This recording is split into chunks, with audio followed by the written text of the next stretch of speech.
নমস্কার প্রিয় শ্রোতা বন্ধুরা, সনাতন ধর্মচর্চা চ্যানেলে আপনাদের সকলকে স্বাগত। আজকে আমরা আলোচনা করব এক বিশিষ্ট পরিবার নিয়ে। আমাদের সকলেরই পরিবার রয়েছে, সেই রকমই আজকের আলোচনার বিষয় হলো সূর্যদেবের পরিবার। কেমন ছিল তার পরিবার, তার পরিবারের সদস্যরা কে কে ছিলেন। সূর্যদেব হলেন দেবতাদের প্রাণ এবং সমস্ত জীবের মধ্যে প্রাণ শক্তির সঞ্চার করেন। আজকে আমরা জানব সূর্যদেবের পরিবার সম্পর্কে। সূর্যদেবের পিতা ছিলেন কশ্যপ মুনি এবং মাতা ছিলেন প্রজাপতি দক্ষের কন্যা অদিতি। অদিতির গর্ভে 12 জন পুত্রের জন্ম হয়। তাদের মধ্যে একজন হলেন সূর্যদেব। সূর্যদেব বিবাহ করেন বিশ্বকর্মার কন্যা সঙ্গাকে। সঙ্গার গর্ভে সূর্যদেবের প্রথম পুত্র বৈবস্বত মনু, তারপর জন্মালো যম এবং শেষে একটি কন্যা, নাম তার যমুনা। সূর্যকে সঙ্গা বিয়ে করেছিলেন, কিন্তু তিনি সূর্যের এরূপ বিশাল তেজ সহ্য করতে পারতেন না। সব সময় দূরে দূরে থাকতেন। কিন্তু কতক্ষণ এইভাবে দূরে দূরে থাকবেন একই গৃহবাসের মধ্যে? একদিন সঙ্গা চিন্তা ভাবনা করে মনে মনে ঠিক করলেন, আর এখানে নয়, স্বর্গের বাড়িতে গিয়ে থাকব। কিন্তু সূর্য কি রাজি হবেন? সঙ্গা বড় বিপদে পড়লেন। ভাবতে লাগলেন কি করবেন। তারপর স্থির করলেন অবিকল নিজের মতো দেখতে এক নারী সৃষ্টি করে রেখে যাবেন সূর্যের কাছে। সূর্য তাকে দেখে আর সন্দেহ করবেন না। তিনি নিজের মতো দেখতে আর এক নারীকে সৃষ্টি করলেন এবং তার নাম দিলেন ছায়া। ছায়াকে বললেন, তুমি সূর্যের স্ত্রী হয়ে থাকবে, তোমার পরিচয় কখনো কাউকে বলবে না। তখন ছায়া বলল, আমি নকল সঙ্গা, কিন্তু যদি কখনো ধরা পড়ে যায়, শাপগ্রস্ত হওয়ার ভয়ে সত্য প্রকাশ করব। সঙ্গা কোনো কথা না বলে বাপের বাড়ি চলে যান পিতা বিশ্বকর্মার কাছে। বাবার পায়ে প্রণাম করে সঙ্গা বললেন, বাবা, আমি তোমার জামাইয়ের তেজ সহ্য করতে পারছি না। এতদিন অনেক কষ্টে সহ্য করেছি, আর পারছি না, তাই তোমার ঘরে থাকবো বলে চলে এলাম।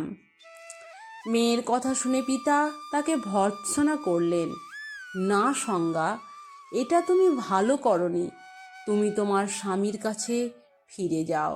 তখন সঙ্গা চিন্তায় পড়লেন, স্ত্রীলোকের জীবন ধিক, নারী হয়ে জন্মানোই বৃথা। প্রথম জীবনে পিতার আশ্রিত, দ্বিতীয় জীবনে স্বামীর আশ্রিত, আর তৃতীয় জীবনে পুত্রের আশ্রিত হতে হয়। আমি এখন কি করব? যেতে পারবো না সেখানে। আমি ছায়াকে রেখে এসেছি, গেলেই ধরা পড়তে হবে। আর সেই ছায়া ছাড়বে কেন? এখানে থাকলে রোজ রোজ পিতার অপমান শুনতে হবে।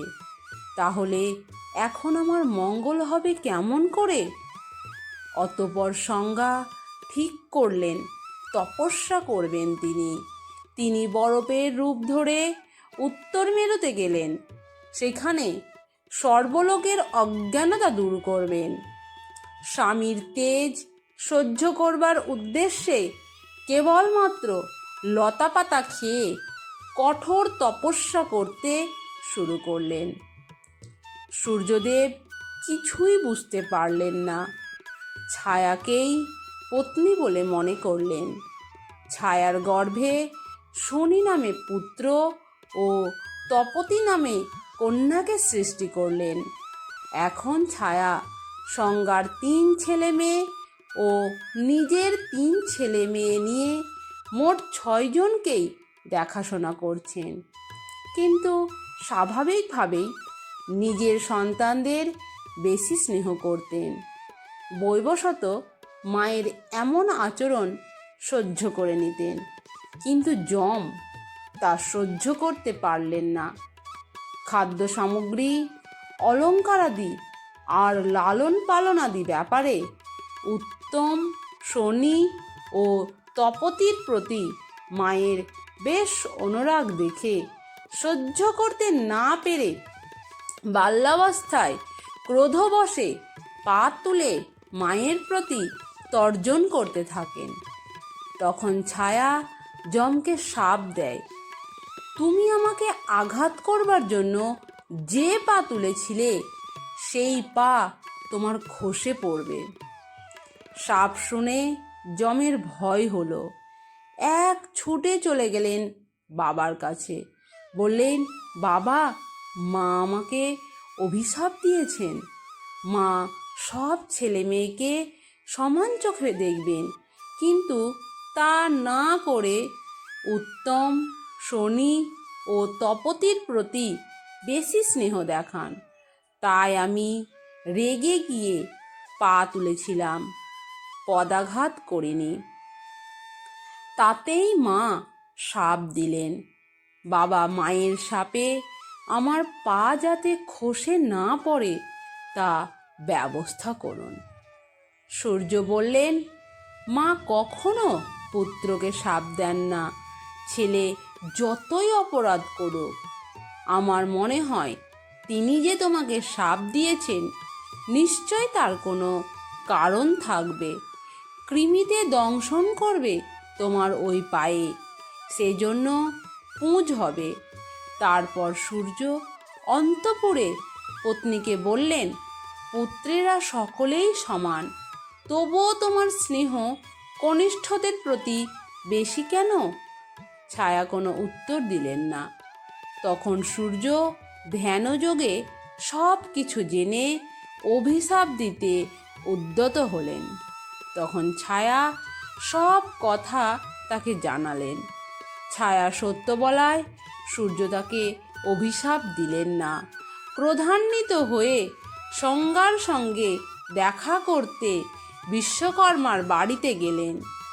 সূর্যকে বিশ্বকর্মা নানাভাবে বোঝাবার চেষ্টা করেন। তোমার তেজ সহ্য করতে না পেরে সংজ্ঞা উত্তর মেরুতে অশ্বিনী রূপে তপস্যা করেছে।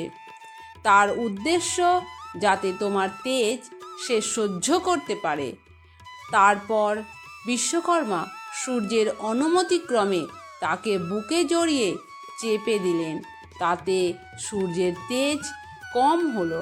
সূর্য উত্তর মেরুতে গিয়ে দেখতে পেলেন এক ঘটকী তপস্যা করছে। সংজ্ঞায় সেই ঘটকী। সূর্যদেব তা চিনতে পারলেন। তখন তিনি এক সুন্দর ঘটকের রূপ ধরে তার সঙ্গে সুখে সঙ্গম করলেন। অশ্বিনী রূপিণী সংজ্ঞা পরপুরুষের সঙ্গে মিলনজনিত পাপের আশঙ্কায় যেই সূর্যবীর্য নাসার দ্বারা বমন করলেন, তাতে অশ্বিনী কুমার দ্বয়ের জন্ম হল। পরে এই অশ্বিনী কুমার দুজন স্বর্গবৈদ্য রূপে খ্যাতি লাভ করেন।